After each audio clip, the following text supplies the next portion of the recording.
देखिए जी, ये बलूचिस्तान में जो अफसोसनाक वाक़या पेश आया। एफसी हेडक्वार्टर्स नौकंडी जो है बलूचिस्तान में, वहां पर धमाका हुआ, हमला किया गया बीएलए के दहशतगर्दों की तरफ से। खुदकुश हमले के बाद बीएलए के दहशतगर्दों ने एफसी हेडक्वार्टर्स पर धावा बोला। 23 जवानों के मारे जाने की सूचना है। पाकिस्तानी फौज 3 हमलावर मारे गए हैं। हाँ, फ्रंटियर कॉर्प्स के 23 लोग मारे गए हैं। नौकंडी के अंदर ये एक अटैक होता है एफसी के हेडक्वार्टर में, और वहां पर मिलिट्री कैंप जो है उसको निशाना बनाया गया, एफसी के एहलकारों को निशाना बनाया गया। एक जानिब तो इस इंसिडेंट और यहां पर होने वाला घुनसान का जो रन है। बलूचिस्तान से बड़ी खबर सामने आ रही है। बलूचिस्तान में 24 घंटे में 7 धमाके हुए हैं। बलूचिस्तान में बलूच लड़ाकों ने कोहराम मचाया हुआ है। इस हमले के बाद फिर रात के पिछले पहर बलूचिस्तान में एक और हमला किया गया। आज एक खबर आई है कि फिनलैंड की पाकिस्तान में अपना सफारतखाना बंद करने की तैयारियां। एक बड़ी खतरनाक सियासी लड़ाई मंगल को हो सकती है, बल्कि आप यूं कह सकते हैं कि मंगल से शुरू होने जा रही है। अवाम की तरफ बढ़ते हैं, अवाम से पूछते हैं, सऊदीया हमारे भिखारियों को निकालता है, यूएई हमारे भिखारियों को निकालता है। मंगल को इमरान खान से मुलाकात के लिए बड़ा काफिला जा रहा है अडयाला जेल। कि जो खुदकुश बमबार था जिसने गेट के करीब खुद को उड़ा लिया था, मैं जरा उसकी कहानी आपके सामने रखना चाहता हूं। सबसे पहले कि नौकंडी हमले में हलाक होने वाली खुदकुश बमबार औरत निकली है, जिसका नाम जरीना बलोच जो है वो बताया जा रहा है।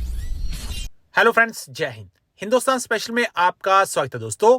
पाकिस्तान के बलूचिस्तान प्रांत में रविवार देर रात नौकुंडी स्थित फ्रंटियर कॉर्प्स के हेडक्वार्टर पर सुसाइड अटैक हुआ। डॉन की रिपोर्ट के मुताबिक मेन गेट के पास एक सुसाइड बम्बर ने खुद को उड़ा लिया।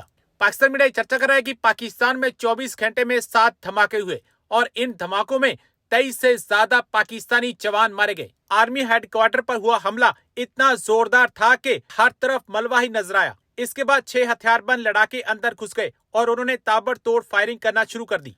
इसी बीच पंजकुर जिले के गुरमाकन इलाके में भी एक फ्रंटियर कॉर्प्स चेक पोस्ट पर हमला हुआ। फ्रंटियर कॉर्प्स के प्रवक्ता ने दावा किया कि दोनों अटैक बलूचिस्तान लिबरेशन आर्मी ने किए हैं। पाकिस्तानी डिप्टी पीएम इसाक डार ने शनिवार को दावा किया था कि बीते 4 साल में पाकिस्तान में 4000 सैनिक मारे गए, जबकि 20,000 से ज्यादा घायल हुए हैं। उन्होंने कहा, अफगानिस्तान में तालिबान के सत्ता संभालने के बाद पाकिस्तान को बर्दाश्त से ज्यादा नुकसान का सामना करना पड़ रहा है। जनाब, सबसे पहले तो कल बलूचिस्तान में रात को 9:15 के करीब जो है नौकंडी के अंदर ये एक अटैक होता है एफसी के हेडक्वार्टर में, और वहां पर मिलिट्री कैंप जो है उसको निशाना बनाया गया, एफसी के एहलकारों को निशाना बनाया गया। अब जो खबर आ रही है वो इंतहाई तशवीशनाक है कि जो खुदकुश बमबार था जिसने गेट के करीब खुद को उड़ा लिया था, मैं जरा उसकी कहानी आपके सामने रखना चाहता हूं। सबसे पहले कि नौकंडी हमले में हलाक होने वाली खुदकुश बमबार औरत निकली है, जिसका नाम जरीना बलोच जो है वो बताया जा रहा है कि कोई आम सी खातून नहीं है, बल्कि जरीना बीबी BYC की कारकुन थी, बलोच यकजहती कमेटी की कारकुन थी। मुबैशरा तौर पर ये इतलात जो है वो सामने आ रही हैं, लेकिन ये सबसे इंपॉर्टेंट बात है कि जरीना बलोच जो है उसको किस तरह से उस औरत को इस्तेमाल किया गया, और वो खुदकुश बमबार जो है वो कल हमले के अंदर उसने खुद को अपने साथ उड़ा लिया है। तो इसका नाम जरीना बलोच जो है वो जनाब बताया जा रहा है। उसकी तस्वीर भी सोशल मीडिया पर सामने आ गई है कि ये वो खुदकुश बमबार है जिसने कल एफसी हेडक्वार्टर के करीब खुद को उड़ा लिया था। अब एक तरफ तो जनाब ये सूरत हाल, फिर उसके बाद पंजगोर के अंदर एक अटैक होता है। अब लकी मवर से जरा जनाब खबर सुन ले कि वहां पर कल भी गाड़ियों पर अटैक हुए, पाकिस्तान की फौज की जो है वो वहां पर अटैक होता है। मेजर हमारा जख्मी हुआ, एक मेजर शहीद भी हुआ। अब कट्टू खैल अड्डे का करीब का एरिया है लकी मरवत में, वहां पर पुलिस की गाड़ी को खुदकुश धमाके के जरिए निशाना बनाया गया। यह खुदकुश धमाका हुआ और इब्तदाई इतलात के मुताबिक इस वाकये में चंद पुलिस एहलकार जख्मी होने की इतलात है, यानी कि शायद 1 या 2 पुलिस पर्सनल जो है वो शहीद हुए। 4 से 6 के करीब जो पर्सनल हैं वो इंजर्ड हुए हैं, वो जख्मी हुए हैं। वाकई की पूरी तहकीकात जो है वो शौरी कर दी गई हैं और मकामी पुलिस और सिक्योरिटी फोर्सेज ने जाए वकुआ पर पहुंचकर इलाके को घेरे में ले लिया है और वहां पर सर्च ऑपरेशन जो है उसका आगाज कर दिया गया है। यानी कि रोजाना की बुनियाद पर पाकिस्तान पर हमले हो रहे हैं, और इसमें इंपॉर्टेंट बात, पुलिस वैन्स, जनाब आर्मी व्हीकल्स, पाक फौज और सिक्योरिटी फोर्सेस की गाड़ियों को निशाना बनाया जा रहा है, एफसी हेडक्वार्टर्स को निशाना बनाया जा रहा है, और ये इस तरह से निशाना बनाया जा रहा है कि पाकिस्तान और अफगानिस्तान की सरहद से जो खुदकुश बमबार हैं वो दरअंदाजी करने में किसी हद तक कामयाब हुए।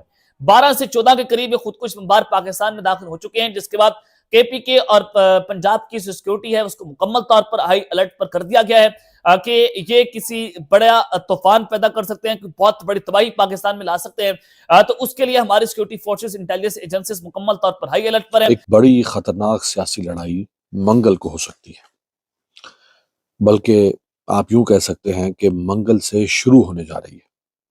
मंगल तो होगा ही होगा, मंगल से मुस्तकिल तौर पर शुरू होने जा रही है दो तरह से।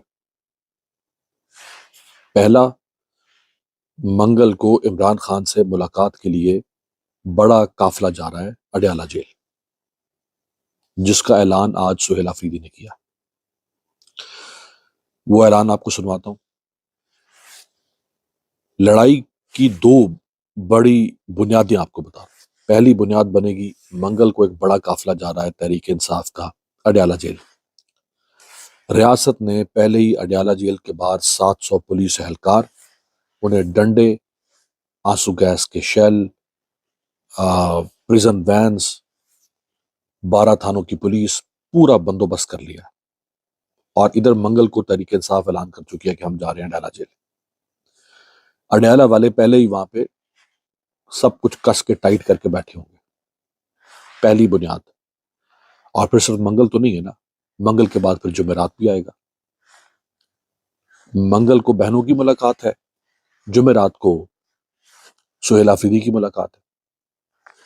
और पिछले मंगल को आपको याद होगा, जब बहनों का धरना खत्म हुआ आधी रात को, रात 12:30 बजे, तो वो धरना इस शर्त पर खत्म हुआ था या इस वादे पर खत्म हुआ था, जो वादा जेल इंतजामिया ने अल्लामा राजा नासिर अब्बास साहब के साथ किया था कि आप इनको कहें कि धरना खत्म कर दें, हम अगले मंगल को इनकी मुलाकात करवा देंगे। तो अगला मंगल तो आ गया, परसों मुलाकात होगी नहीं, लड़ाई होगी। बुनियादी वजह। दूसरी वजह पर जाने से पहले जरा ये सुन लें कि सुहेल आफरीदी ने ऐलान क्या किया। मंगल के दिन तमाम पार्लियामेंटेरियन, एमपीएस, एमएनएस और सेनेटर्स, ये बाकायदा ऐलान हो चुका है कि ये इंशाअल्लाह ताला पहले इस्लामाबाद हाई कोर्ट के सामने पुरअमन एहतजाज करेंगे, ताकि इमरान खान साहब और उनकी अहलिया बुशरा बीबी, जिनको नाहक कैद किया हुआ है, उनके केसेस जल्द अज जल्द सुने जाएं। और उसके बाद इमरान खान साहब की बहनों से इजहार यकजहती के लिए अडयाला जेल के सामने जाएंगे तमाम पार्लियामेंटेरियन। इस ऐलान के बाद वफाक ने सुहेल आफरीदी के खिलाफ आज फिर एक प्रेस कॉन्फ्रेंस करवाई, और उस प्रेस कॉन्फ्रेंस में सुहेल आफरीदी के ऊपर वही इल्जामात लगाए गए एक बार फिर, जो चीफ मिनिस्टर बनने से पहले लगाए गए थे और चीफ मिनिस्टर बनने से रोकने के लिए लगाए गए थे। वो इल्जामात लगाए हैं